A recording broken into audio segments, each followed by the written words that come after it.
Now, inflation is at 9%, as we were just discussing with our previous guest. It's a 40-year high, and of course that is putting some real pressure on family budgets. Labour says that thank you to that rising inflation, the average family is almost £500 worse off since the Chancellor's spring statement. So, what do they intend to do about it? Let's try and find out. We're joined now by the Shadow Chief Secretary to the Treasury, Pat McFadden. Thank you very much for being with us this morning. So let's just start off with that research, shall we? You've been looking at the impact of inflation on families. How concerned are you? Well, we're very concerned. This is the biggest issue facing people right now. It's driven in large part by the increase in energy bills, which is really driving inflation up. But we've also got inflation across the board on food bills, other costs for industry and so on. And it's really, really tough for families out there now, and people are having to make some very, very difficult choices. So what would Labour do to tackle inflation? Well, you need a short-term plan and a long-term plan. And in the short term, we've got to get help to people, particularly with energy bills. So we've advocated this policy of a windfall levy on the excess profits of the oil and gas companies who are making the most out of the current energy price inflation. And together with other measures, using that to get more help to people with energy bills, particularly those at the lower end of the income scale who spend a greater proportion of their income on energy than better off families. And what's the long-term plan? The long-term plan is we've got to improve the country's economic growth record. We're in this spiral of difficult choices around tax and spend because we've had poor economic growth for 10 or 12 years now. So we've got to get our growth record up in the future in order to make the country more prosperous and the people living in it more prosperous. Let me explain what that means. Yeah, how do you do that? I mean, like, better growth sounds great, doesn't it? I think everyone would agree with that, but how do you do it? Well, you need a number of things. First of all, you were talking to Nadeem Zahawi about skill levels, for example. We've still got 200,000 children living in areas where there are no good or outstanding schools. The government's actually having a debate with themselves about sending not enough people, sending too many people to university. At the same time, you've got to get your skill levels up. The question was, how would Labour tackle inflation? The windfall tax, obviously, is something that we've talked about. Every interview I talk about Labour front benches, it's windfall tax. But then leaping towards schools as a way of tackling inflation, it feels like it's not about tackling inflation. It's a contributor to long-term growth, the skills of your people. Also, for example, the green transition that we've got to make, that can be a contributor to long-term economic growth. If we get it right, we match the technology, the capacity to make things here. You need a short-term plan at the moment to help people with the cost of living crisis, and you need a long-term plan geared at the country's prosperity. I guess I'm, trying to work out a bit more about the policy platform that Labour has. I understand the windfall tax. It's something that clearly, you can see government thinking about as well. But it does feel like every time I talk to Labour, all we talk about is the windfall tax. And the crisis is real. As you say, inflation at a 40-year high. You want an emergency budget. You need something else in it other than a windfall tax, don't you?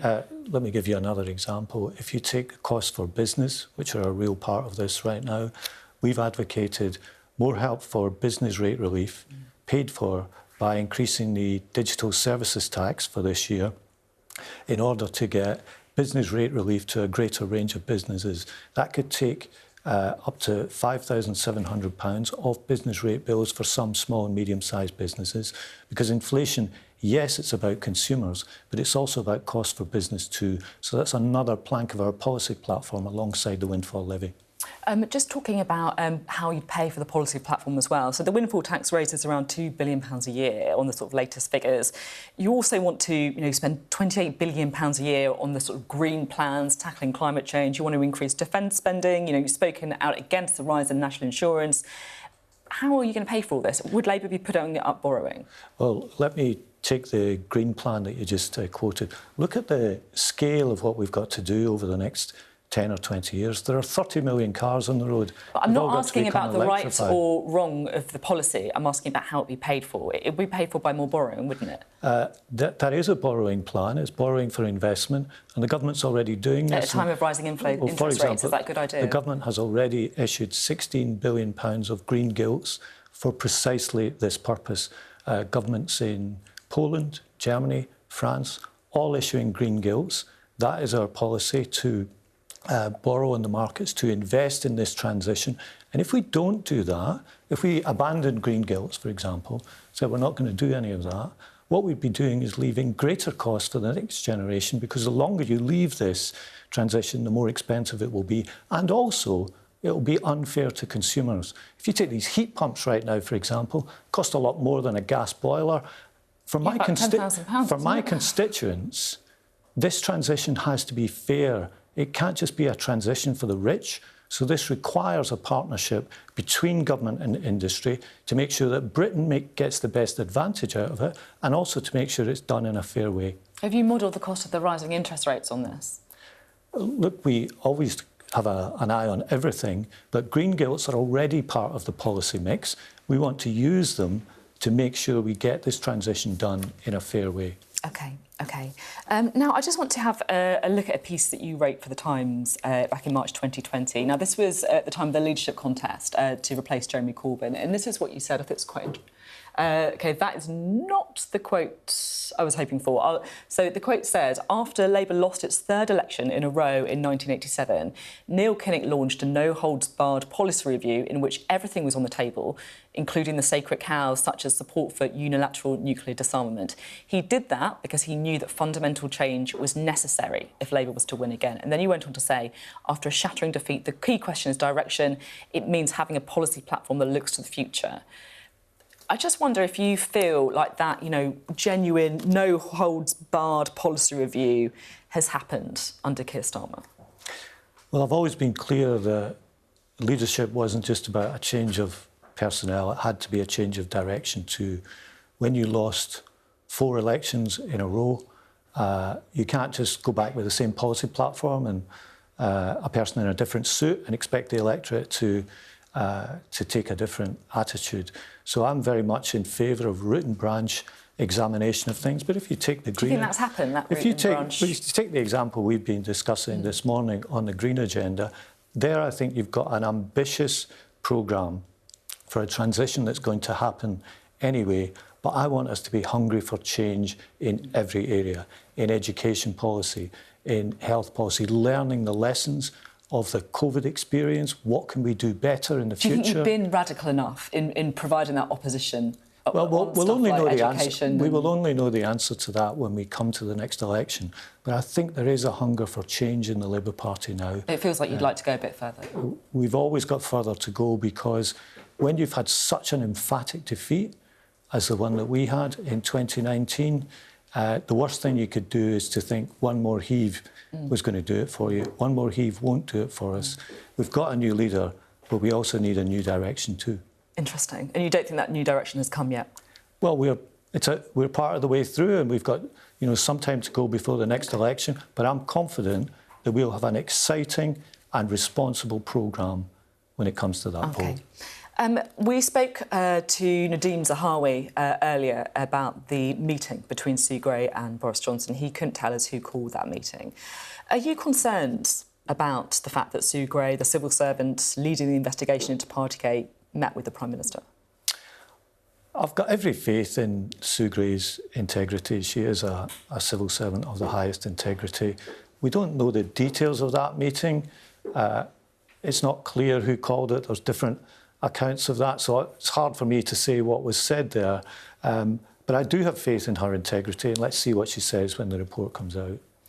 OK. I mean, does feel, after the Met have concluded their investigation, no more fines for Boris Johnson, that actually the person who's come out of this with their future more uncertain is actually Keir Starmer, because he's said, of course, that he will resign if he's found to have breached the law with the investigation that's going on by Durham Police.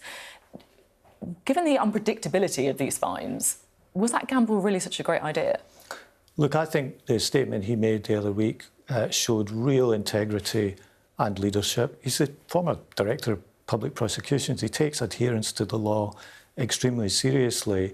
And if you contrast that to the culture that's been exposed both by what the Met's uncovered and by what we're likely to see in Sue Gray's report, you see that culture comes from the top. Isn't this almost, the point?